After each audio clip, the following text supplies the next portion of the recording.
Orang-orang tangguhlah yang mampu memaafkan. Halo semua, kali ini aku mau review novel yang judulnya Iris. Novel yang ditulis Inaya Putri dan terbit akhir tahun 2018 ini ceritain tentang perjalanan dan tantangan Iris belajar mencintai dirinya sendiri apa adanya. Cerita ini tuh dimulai dari Iris yang punya pacar namanya Rangga. Iris itu murid biasa, sedangkan Rangga cukup populer di sekolah.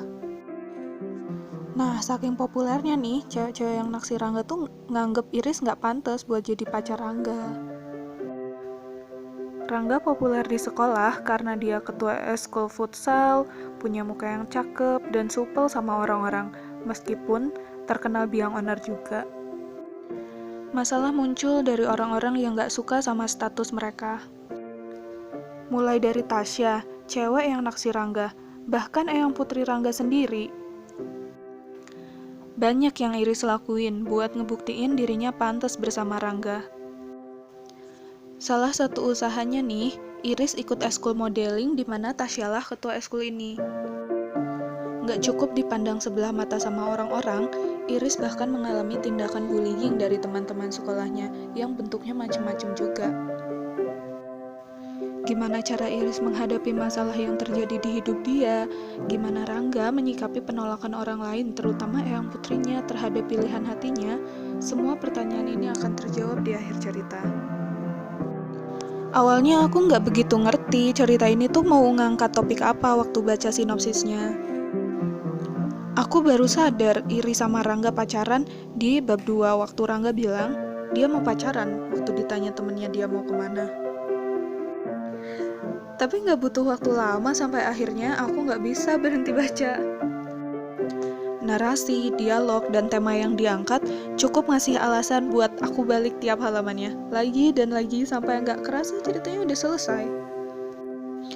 Ngomongin soal dialog, aku suka banget sama dialog-dialog Rangga. Sama siapapun, orang yang lagi dia ajak ngobrol.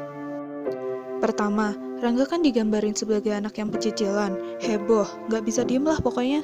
Tapi dia itu bisa menempatkan diri dengan sekitarnya. Kalau lagi sama Iris, dia bisa jadi anak yang romantis. Dalam artian romantis ala Rangga ya. Biasanya aku kurang suka baca novel, apalagi yang unsur romansnya cenderung kuat, dengan tokoh yang udah pacaran atau terikat dalam satu hubungan. Tapi novel ini tuh termasuk pengecualian, karena jujur aja, meskipun Iris dan Rangga udah pacaran, mereka tuh hubungannya nggak datar. Justru setiap kerikil dalam hubungan mereka yang makin bikin cerita ini exciting buat dibaca. Aku nggak akan kasih spoiler di sini, tapi ada 3 adegan Iris Rangga yang bikin hati aku sebagai pembaca hangat. Kedua, Rangga sama keluarganya. Tadinya aku mau pisah-pisah aja, tapi mereka keluarga Rangga, jadi aku satuin dalam konteks ini. Sikap Rangga ke Mbak Rindu, kakaknya, sama sikap Rangga ke Eyang Putri dan bundanya itu beda banget lah. Dalam artian positif ya. Meskipun sikap Rangga sama Mbak Rindu itu kayak Tom and Jerry alias kucing sama tikus, ada yang bikin aku suka banget. Banyak banget saudara yang kelihatannya berantem mulu, tapi sebenarnya mereka akur kan? Nah, aku juga nangkep vibe yang sama dari Mbak Rindu sama Rangga. Kalau sikap Rangga sama Bunda juga Eyang, itu pasti dambaan orang tua Indonesia banget deh. Oke. Aku nggak akan nutupin fakta ketengilan dia yang cenderung nggak boleh ditiru ya kalau di sekolah. Tapi beneran deh, Rangga itu hormat banget sama Eyang dan bundanya. Betul, Rangga hormat sama Eyang Putri yang sama dengan Eyang Putri yang gak dukung Rangga pacaran sama Iris. Gak ada satupun bentakan keluar dari mulut Rangga ke Eyang atau Bunda di novel ini. Alasan ketiga, Rangga sama teman-temannya. Rangga ini sohib banget sama Gara. Mereka ini sama-sama tengil. Gak ada hari tanpa rusuh, mungkin jadi moto mereka berdua. Rangga ke adik kelas, usil banget. Rangga ke Tasya, no comment other than 2 thumbs up.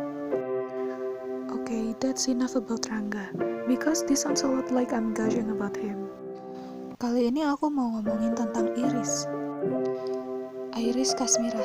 Iris pacarnya Rangga. Masih ingat kan kalau tadi aku bilang Iris itu dibully di sekolah? Nah, Iris ini punya kembaran yang punya pengaruh cukup besar sama proses pencarian jati diri dia dan proses dia menyayangi dirinya sendiri. Keluarga emang punya peran yang cukup sentral di novel ini.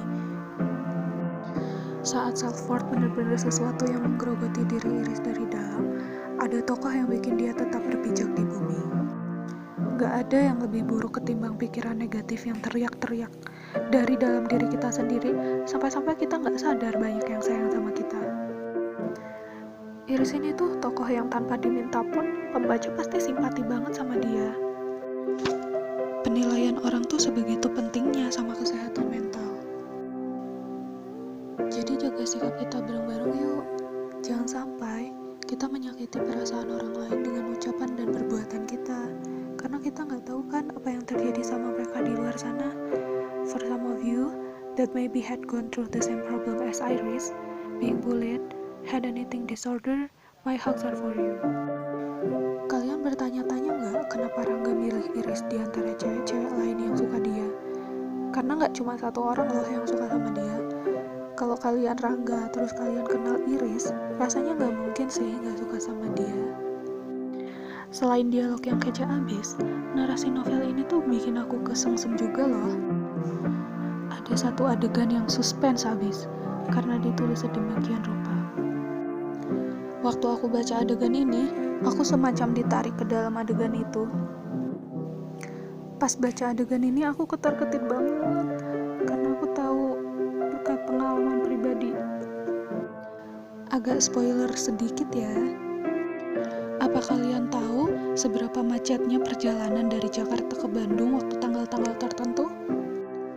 Kalau kalian tahu, mungkin kalian akan sama sih kayak aku waktu baca adegan ini. Aku teriak-teriak. Kok bisa gitu loh, Rangga nggak sadar. It takes more than 3 hours to reach Bandung from Jakarta in New Year's Eve. Mungkin dia lupa, jadi aku maklumin. Tapi gara-gara ini juga, I know, this scene will be one of my favorite part from the book. Inayah Putri bikin alternate scene antara Rangga dan Iris yang menurutku brilian. Aku pernah baca narasi yang kayak gini juga sih, tapi di novel favorit aku yang genrenya fantasi. Pokoknya buat yang belum baca novel ini, aku pengen kalian baca juga. Kasih novel ini kesempatan buat jadi salah satu novel yang paling berkesan yang pernah kalian baca. Gak sekali dua kali aja aku ketawa sampai sakit perut atau nangis juga gara-gara novel ini. Jadi temenin aku ngobrolin Iris juga ya. Komen kesan kalian waktu baca novel ini ya.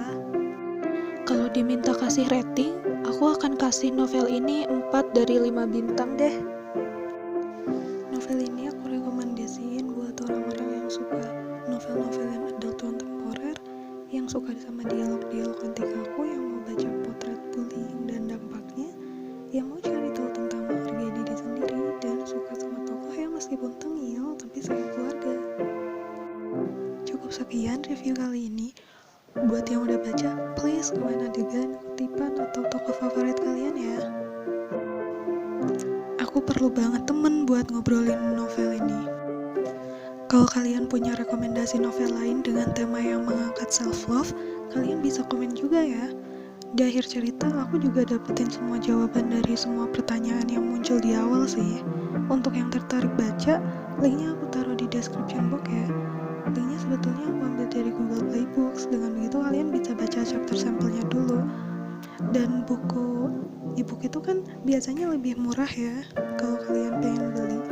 Terus sebenarnya Iris ini bukan novel high school series terbitan Bentang Bela yang aku baca pertama.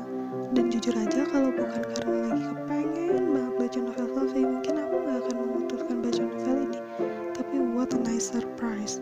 Meskipun novel ini gak tergolong fluffy, aku berhasil baca dan akhirnya malah suka banget.